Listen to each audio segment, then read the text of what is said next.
ang issue kasi nila, ako po, pala po sila.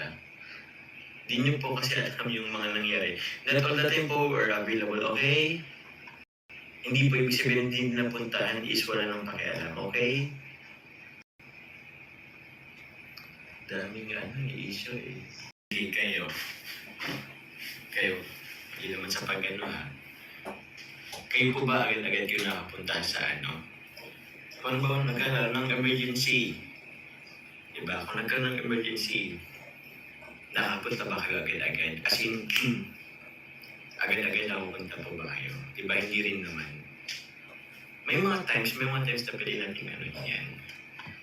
Okay? Di po quick agad-agad yun, di ba? Di ko kaya magpaliwanag. Opo, actually hindi ko naman kaya magpaliwanag, pero ewan ko, nakakaalam kasi minsan. Nakakala mo ba eh? Di ba? Sabi ko po sa inyo, hindi rin po ako mabait. Oo, sakto lang din, pero naano din kayo, nainis din naman tayo. Oo. Anyway, okay, naman na. So, that's the last time I will, alam mo na yun. Tawag yan, that's the last time na magsasagot ako regarding dyan. Huwag naman po tayong mga demanding masyado, masyadong burden po yan si Papa Diyos. Di sa lahat ng oras nakabuntot yan, and ano din yan sa off-cam, so please be fair enough. Huwag po nating diktahan si King of Humor sa dapat niyang gawin sa bawat kilos at pananalita. Bigyan naman po natin ng pribado sa tao sa kanyang buhay. Magkaroon naman tayo ng harassment. Opo.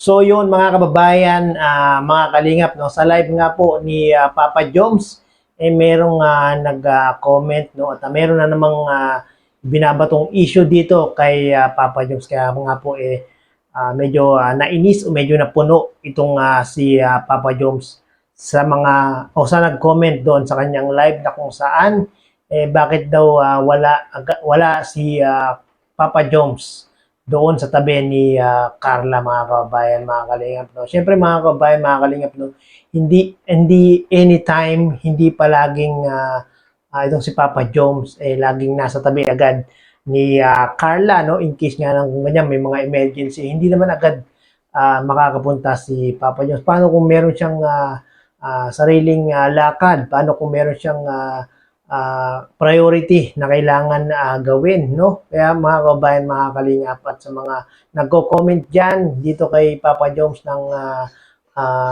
mga ganon, sana po ay intindihin nyo naman po itong si Papa Joms. So, meron din naman sariling lakad ito. Hindi naman agad-agad palaging makakapunta kala Carla. Hindi naman palaging kasama ni Carla itong si Papa Joms, no. At meron nga akong nakitang post, mga kababayan, mga kalingap, sa YouTube na kung saan talagang itong supporter na ito talagang pinagtatanggol itong si Papa Joms, mga kababayan, mga kalingap. Panoorin natin to.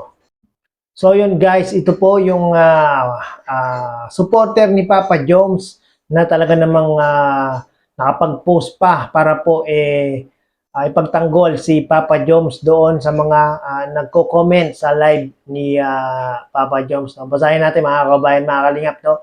Bakit ba kapag may mga hindi magandang nangyayari sa Jomcar, kay Papa Joms lagi napupunta ang sisi? Nako, wag naman po, mga kababayan, mga kalingap, mga ka-Team Jomcar, no? Wag po natin laging sisihin itong si Papa Joms, no?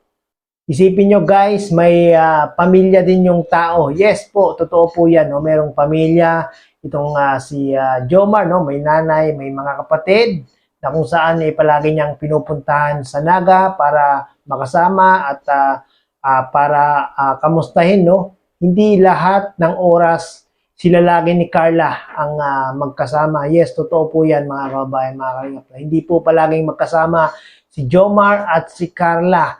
Dahil po si Papa Joms din naman ay talaga namang napaka-busy tao. Alam niyo naman, sa Naga pa siya umuwi palagi, no? Palagi yan umuwi sa Naga.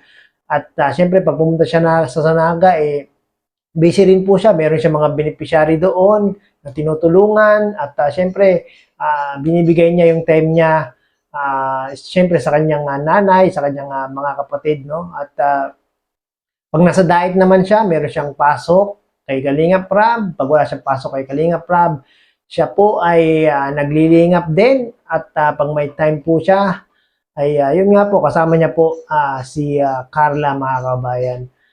Mga kalingap, no? Naniligaw pa lang po si Papa Joms, hindi pa po sila.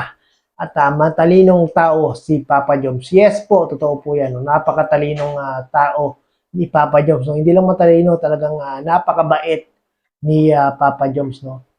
Huwag po natin siyang diktahan kung ano ba ang dapat at hindi dapat niyang gawin. Yes, tama po yan. No? Huwag po natin diktahan si Papa Joms dahil may sarili po yang isip at matalino po siya at alam niya po yung mga dapat niyang gawin, mga kabayan, mga kalingap, mga katim Jomcar dyan. No?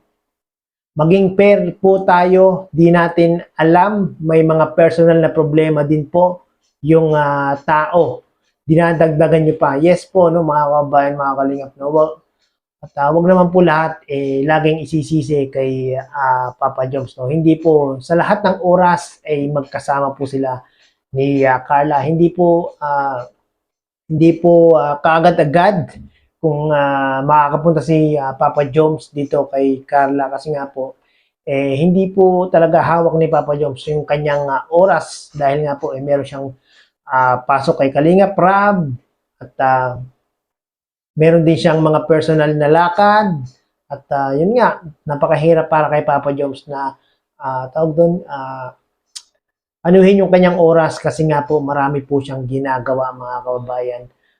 Mga kalingap, huwag na po natin dagdagan kung meron man problema si Papa Joms. Huwag na po natin dagdagan ng kung ano-ano pang mga issue, mga kababayan, mga kalingap. No? Para naman si Papa Joms medyo mapanatag ang kalooban at ma-relax, no? Alam nyo ba kung anong epekto nun sa kanya? Yun nga, mga kababayan, mga kalingap, mga ka-Team Jomcar, no? Hindi po alam ng iba, yung mga nagko-comment dyan kung ano ang magiging epekto kay Papa Joms. No? At yun nga, no, medyo naiinis si Papa Joms sa nag-comment na yun sa kanya, no, kung bakit nga daw po wala si Papa Joms doon sa tabi ni Carla yung mga panahon na yun. Ano pa ba? Huwag po tayong demanding sa Jomcar. Yun, totoo yun, mga kabayan, mga kalingap. No? Huwag tayong maging demanding sa Jomcar. Tayo po ay sumuporta lang po, mga kabayan, mga kalingap. No? Kung ano po yung gustong gawin ni Kalingap Rab, syempre yun ang ginagawa ni Jomar at ni Carla. No? At kung meron tayong mga gustong gawin ng Team Jomcar, mag-request po tayo kay Kalingap Rab, no? At pagbibigyan naman po tayo ni Kalingap Rab, mga kabayan, mga kalingap. So yun, mga kabayan, mga kalingap, no?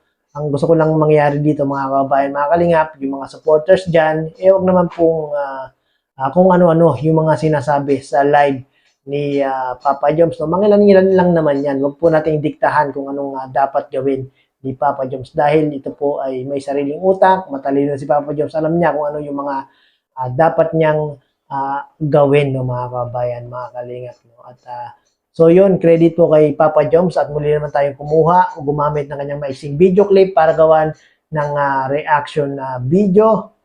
At yun, at ngayon na ba yung mga kabayan, mga kalingap, yung photoshoot ng Team Jomcar. Kanina nag-live si Kalingap Rab pero hindi ko pa po napapanood, no? At baka mamaya po, abang-abang lang tayo, no, mga kabayan, mga kalingap. At maraming salamat po.